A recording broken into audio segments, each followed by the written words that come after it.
Hey guys, and welcome to my channel. My name is Vlad and you're watching Vlad TV.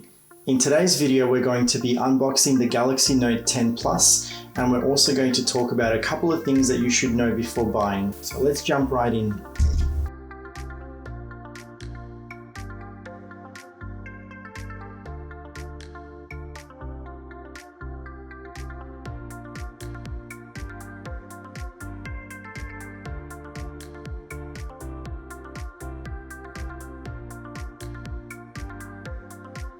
Straight up, we can see that the Galaxy Note 10 Plus box is very similar to what Samsung did with the Galaxy Note 9.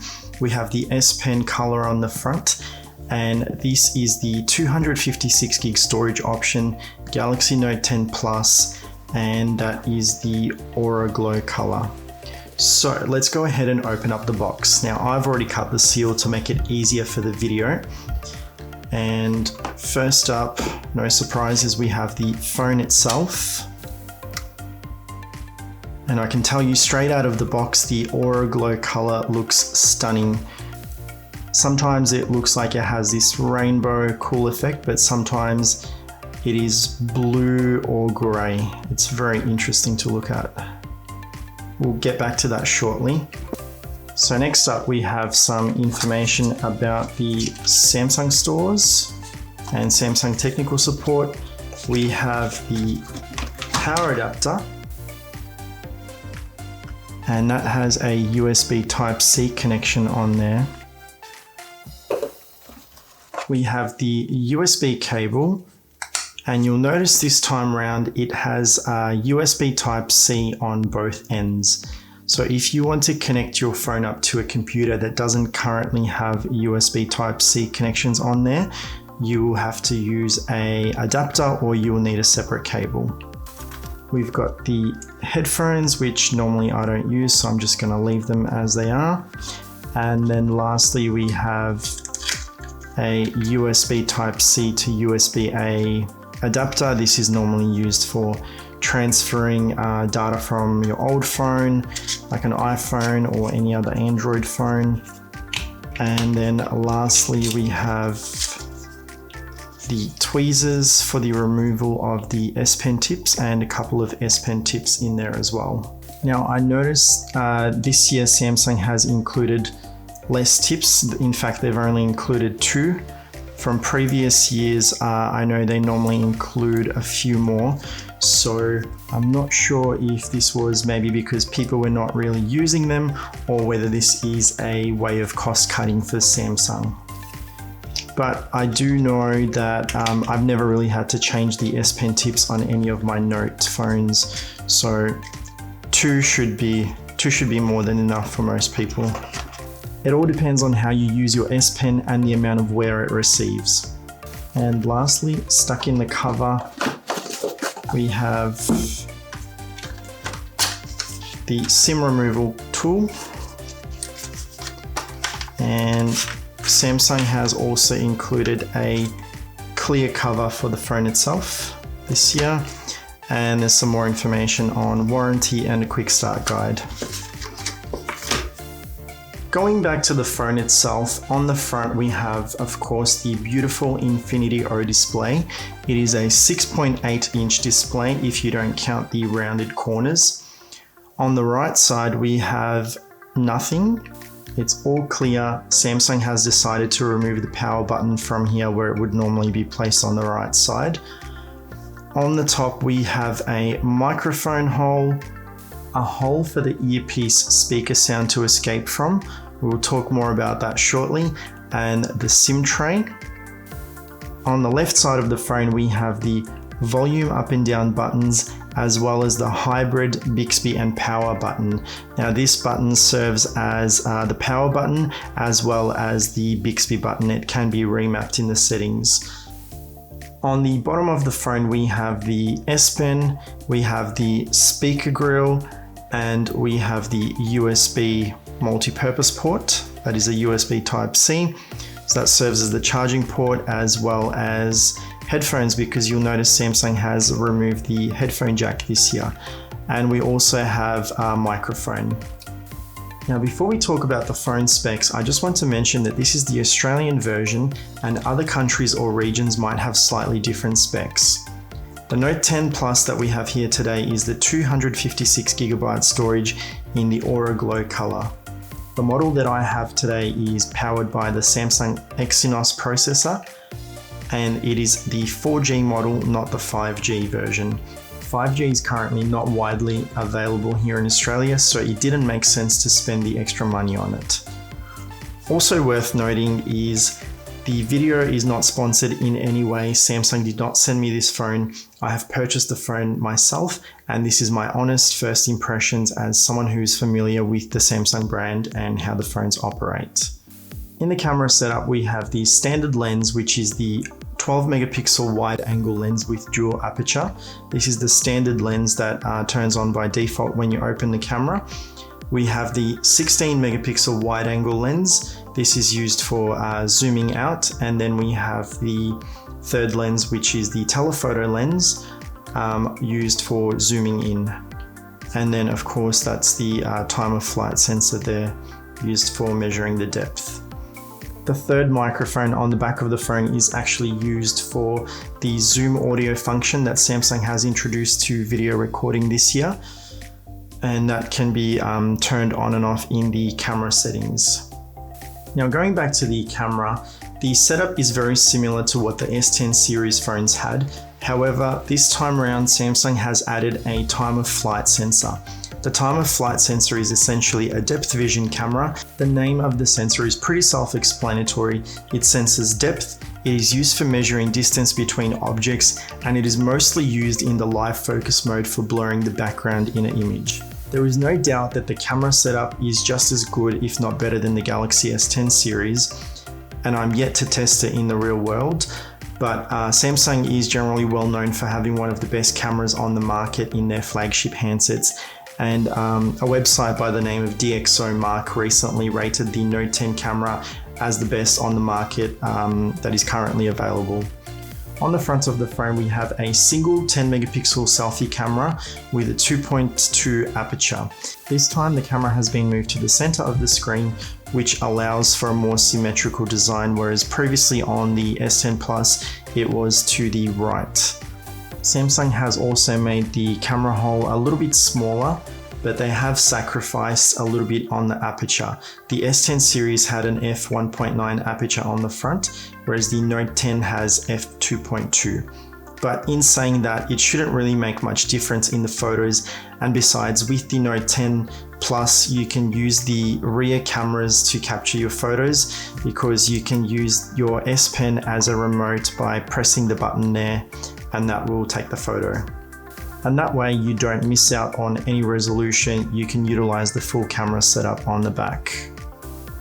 Now, getting back to the color, the Aura Glow color is beautiful. It changes color depending on the light hitting the surface. Sometimes it appears silver, sometimes it appears blue.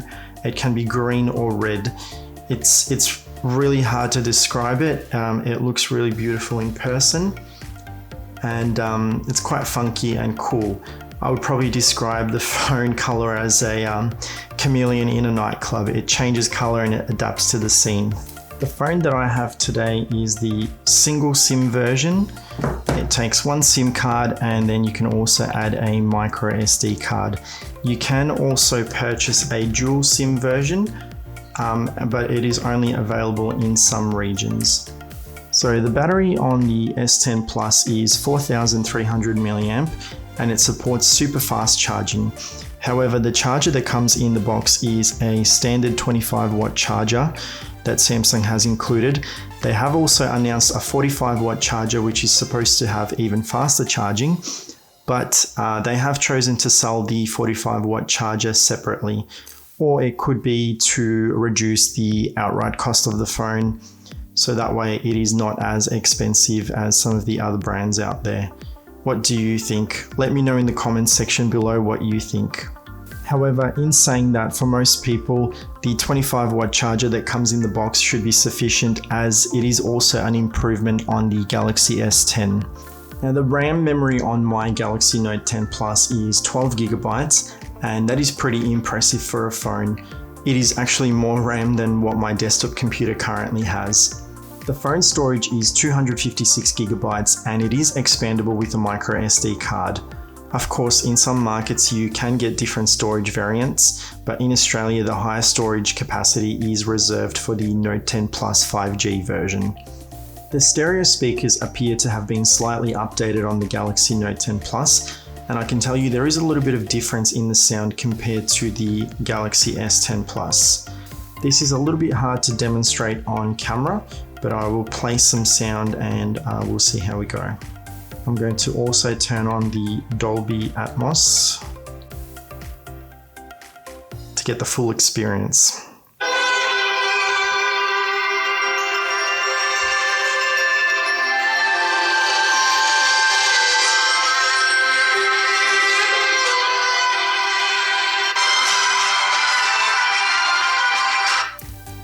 Initially, it was thought that Samsung used a dedicated speaker for the top speaker, but it turns out that the hole on the top of the phone is not a dedicated speaker, but rather it is a hole that is used for the sound to escape out of, because the earpiece is very, very small. In fact, you can't actually even see it on camera, and they needed a way for the sound to escape somehow, so they've added a hole on the metal frame of the phone. Thank you to Sam Mobile for clarifying that information, because the Samsung user guide does not mention that. It just says that it is a speaker, but it actually is not. The handset uses a USB Type-C port for charging as well as for connecting other accessories, as Samsung has finally removed the headphone port. It was only a matter of time before Samsung followed the other manufacturers, and there are both positives and negatives with the removal of the headphone jack. For instance, by removing the headphone jack, they can probably fit more components into the phone body, such as a bigger battery, and they can utilize the power of USB ports to add features like noise cancelling to headphones. And originally the Note 10 was rumored to include in the box noise cancelling headphones, but Samsung has confirmed that the noise cancelling headphones will be, of course, sold as a separate accessory. And then there are also negatives, like how are you going to connect your phone to your car if your car does not have Bluetooth? Well, the answer to that is you have to buy a dongle. Samsung will be selling a USB Type-C to 3.5mm dongle, and you guessed it, they'll be selling that as an accessory. If you ask me, Samsung should have included the USB Type-C to 3.5mm connection dongle in the box, as this is the first time they have removed the headphone port on a flagship handset, so customers will not be used to not having a 3.5mm port. But hey, once again, they probably wanted to make some more money by selling it as a separate accessory. But for most people, however, the removal of the headphone port is not a problem, as most cars and devices these days have Bluetooth connectivity. Moving on, we've got the S Pen, and just like in previous years, we see minor improvements here. This year we have a unibody design, and that means there are less pieces on the outside, therefore the pen is less likely to break. This is the second version where Samsung has included Bluetooth connectivity, and with the S Pen they've also added some more internal components and sensors, and this allows for what Samsung calls air gestures. The S Pen feels a lot more accurate than some of the previous Note series, and it has less lag and latency. This could be due to improvements with the Bluetooth connectivity, and it also now supports handwriting to text conversion. Another thing that Samsung has chosen to remove this year from its flagship handset is the heart rate sensor. So in previous years, you'd be able to place your finger at the top and you'd get a measurement of your heart rate and your blood oxygen levels. But this year you can't do that anymore because Samsung has removed the heart rate sensor. Now, I'm not sure if this is because they were either trying to save space in the phone or they wanted to remove a feature that people didn't really use, but it could also be seen as a move by Samsung to get you to buy one of their fitness trackers or watches as a separate accessory to the phone. This year we see improvements in the charging speed with the Note 10 Plus. The standard charger included in the box by Samsung is a 25 watt charger, and that is of course an improvement on the Galaxy S10 Plus charger. However, Samsung also announced a 45-watt charger that is supposed to deliver even faster charging speeds.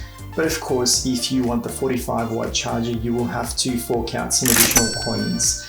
Samsung has decided to only include the 25-watt charger in the box and sell the 45-watt charger as an additional accessory, which is something that Apple usually does. So Samsung has gone ahead and followed in Apple's footsteps.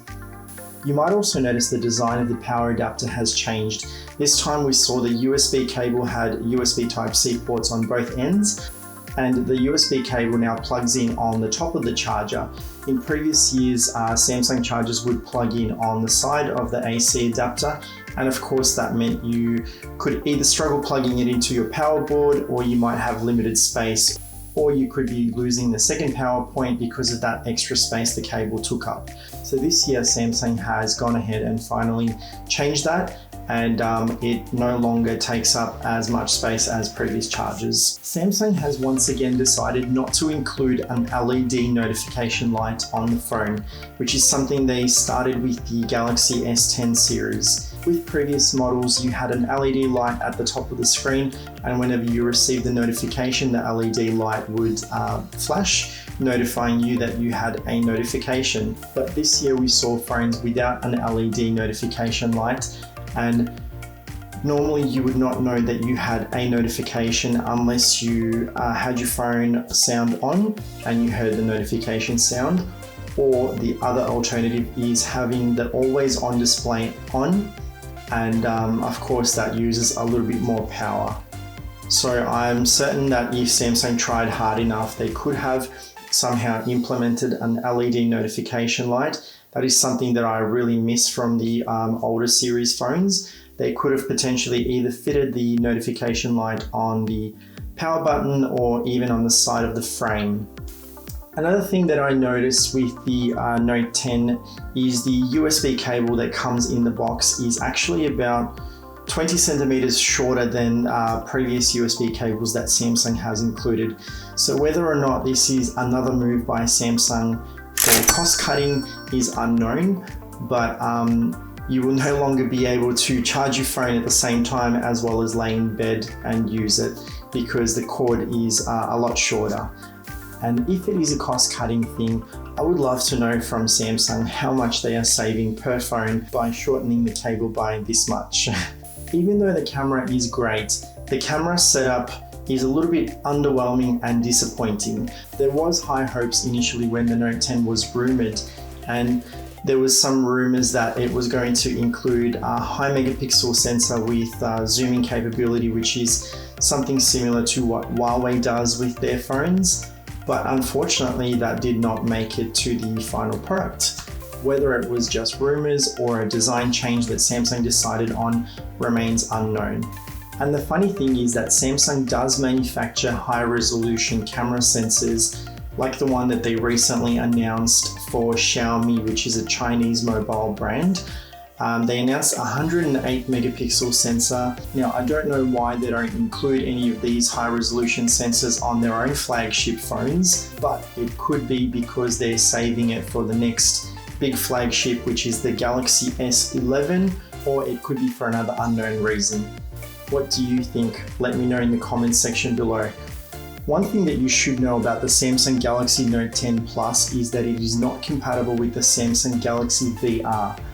And the reason for this, according to Samsung news outlet Sam Mobile, is because the partnership between Samsung and Oculus, who makes the software and hardware for the VR headsets, has ended. Whether or not this impacts sales remains to be seen, but personally, even though I've had a VR for 2 years, realistically I've only used it once. So the fact that it is not compatible doesn't really bother me, and it doesn't change my perspective of the phone. But that is something to consider if you use the Samsung Gear VR on a regular basis. It turns out that my unit was actually faulty.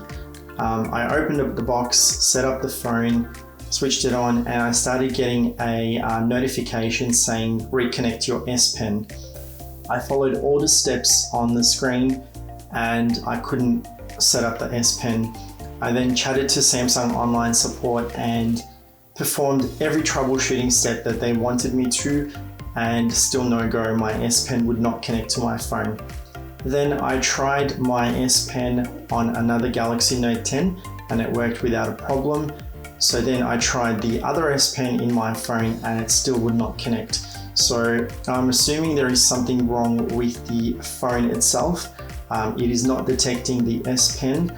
Whether it is related to the Bluetooth connectivity, I'm not sure, but you can still write on the screen with the pen, but the button itself or the air gestures do not work because the phone doesn't detect the S Pen. Getting support for this has been quite difficult. I have contacted Samsung numerous times throughout the day, and the only resolution that I was able to get is to organize a replacement. I have to wait for Samsung to send me a satchel where I post my phone back to them. Once they receive the phone, they're going to send out another one. So they said the process can take anywhere between 7 to 21 days. So it could be a week, could be up to 3 weeks. So as you can see, I'm not really having much luck with my Note 10, but that shouldn't stop you from buying the phone and enjoying the device yourself. You do get a 2-year warranty for that reason. I was just unfortunate enough to have a faulty unit. In saying that, one of my friends also purchased the Aura Black version of the Note 10 Plus, and when he opened up the box, there was already scratches and marks on the frame of the phone. So I'm not sure if we received a bad batch here or whether there was poor quality control at one of the Samsung factories. So hopefully I will have a new fully functioning phone soon that I can further review and make some more videos in the future. So the big question here is it worth upgrading to the Note 10 Plus? And the short answer is, it depends.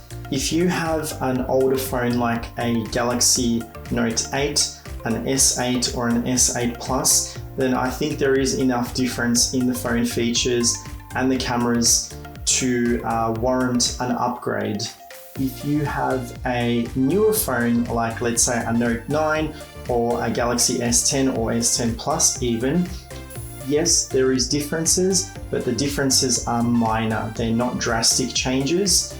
So it depends on your budget and affordability, whether you want to spend all that money for something that is quite similar to the product that you already have. So that is something that you have to decide based on your budget. So there you have it, guys. This is my first impressions of the Galaxy Note 10 Plus.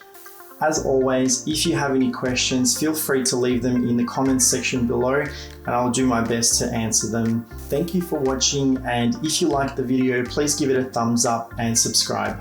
I'll see you next time.